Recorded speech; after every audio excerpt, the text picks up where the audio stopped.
Azərbaycanın mövcud orta məktəb sistemində çatışmayan nədir?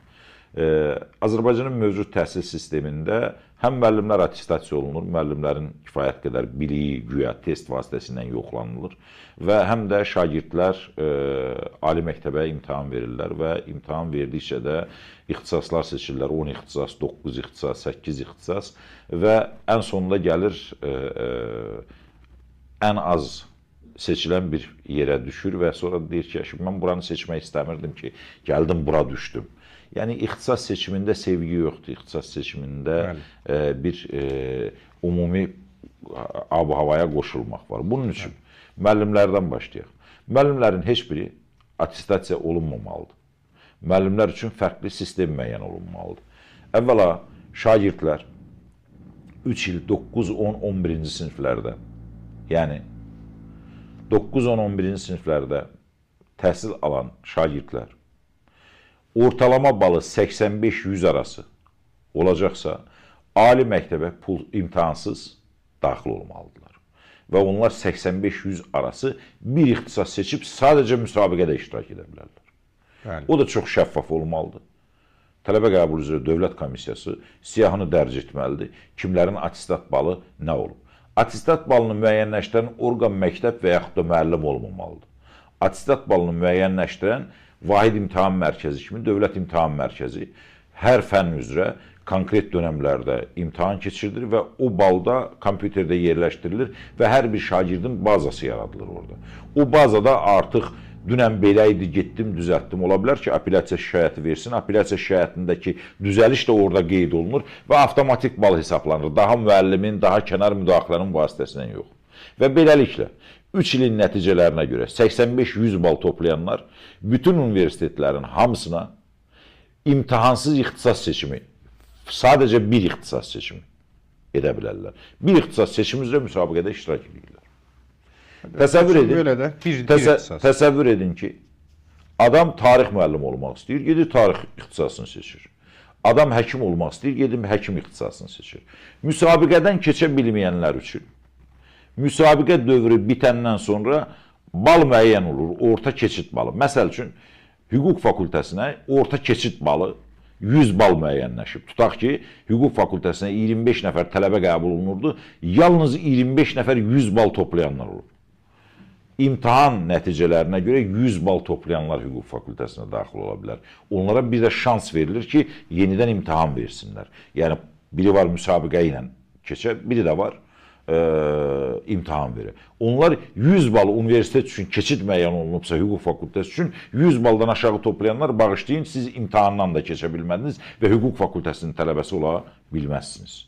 Və beləliklə, insanlar ixtisaslarını seçərək, sevərək, hansı ixtisas üzrə mütəxəssis olmaq istəyirlər, o sahə üzrə artıq formalaşırlar və onun arxasınca gedirlər. Daha bu fakültəyə vermişdim, düşmədim, getdim, elə bir yerə düşdüm ki, heç o adamın bununla bağlı təsəvvürü yoxdur. Bugün Azərbaycanın xeyli fakültələri var, ixtisasları var ki, orada təhsil alan tələbələrin əksəriyyəti heç bilmir ki, bura niyə düşüb. Elə bala aşağı olub, gəlib düşüb ora.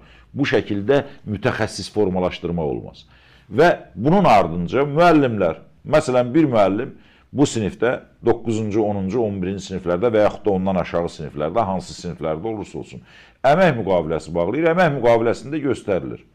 Sinifin ümumi balı 75-dən aşağı olarsa, 70-75 arası olarsa, müəllimin əmək müqaviləsində bir il güzəşt etməklə şərt qoyulur.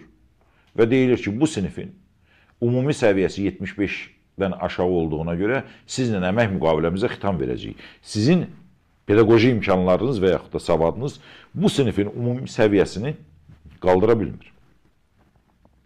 Adam var, testin suallarına çox gözəl cavab verir. Amma pedaqoji qabiliyyəti yoxdur, çatdıra bilmir. Sinifdə dərs deyə bilmir.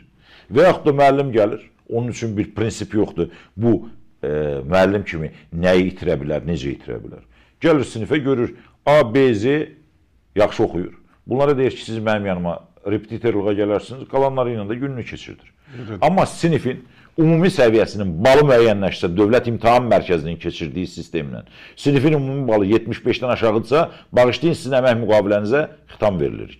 Əgər 70-75 aradırsa, 1 il güzəşt verilir o müəllimə, 1 il yenə də sinifin səviyyəsi qalxmazsa, dərs dediyi sinifin səviyyəsi qalxmazsa, o müəllimin müəllim kimi fəaliyyətinə xitam verilir. Və onun üçün bu fənlər üzrə olmalı. Fənlər üzrə, bəli, birbaşa fənlər üzrə və o müəllim üçün kurslar müəyyən olunur, dövlət kursları müəyyən olunur, Təhsil Nazirliyi kurs müəyyən olunur. Onlar demək ixtisas artırma və yaxud da demək səviyyə qaldırma, təkmilləşdirmə kurslarında 1 il, il yarım gedib pul ödəyərək təhsil alırlar və özünün bilik səviyyəsini və pedaqoji səviyyəsini yüksəldib yenidən məktəbə qayıda bilərlər, yenidən əmək müqaviləsi bağlaya bilərlər. Əks təqdirdə 70-dən aşağı olanda isə avtomatik olaraq ləğv olunur. Bir dəfə ləğv olunan müəllimlərin, əmək müqaviləsi ləğv olunan müəllimlərin təkmilləşdirmə kursundan sonra ikinci dəfə də demək balları aşağı olacaqsa və sinifin ümumi səviyyəsi qalxmayacaqsa, demək müəllim əmək fəaliyyətinə xitam verilir və onun müəllim işləməsi üçün perspektiv görünmür. Çünki bu adam özü savadsızdır, necə işləsin? 70 məktəblərdə 85 qeyd etdik ki, 85-100 bal toplayanlar imtahansız bir ixtisas seçimi üzrə ali təhsil alırlar.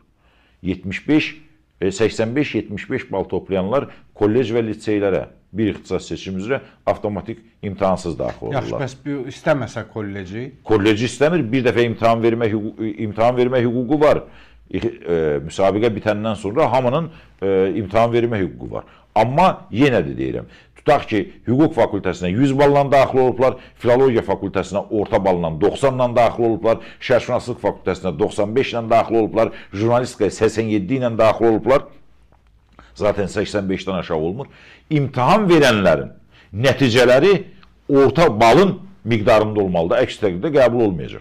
Çünki bu adam 100 balla daxil olub, sən gəlib 85-lə daxil ola bilməzsən burada. Ki, indi Azərbaycan məktəb universitetlərində bu problemlər çox ciddi problemlərdir. Onların heç birinin sənə şans tanımırıq, sən olmayacaqsın deyil. Lakin 85 bal arası bal toplamsansa, kolleclərdə, liseylərdə, texnikumlarda sən bir ixtisas seçib təhsil ala bilərsən, müsabiqədən keçməlisən və salam.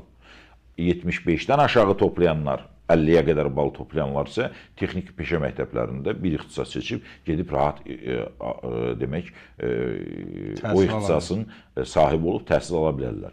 Kim istəsə belə, 50 bal toplayan hətta belə istəsə belə, o da ali məktəbə sənəd verə bilər. Ali məktəbdə Dövlət İmtahan Mərkəzinin müəyyən etdiyi bir dəfəlik demək sistemdə iştirak edib bundan əvvəlki müsabiqənin keçid ballarının ümumi nisbətinə uyğun bal toplayarsa təhsil almaq hüququna malikdir.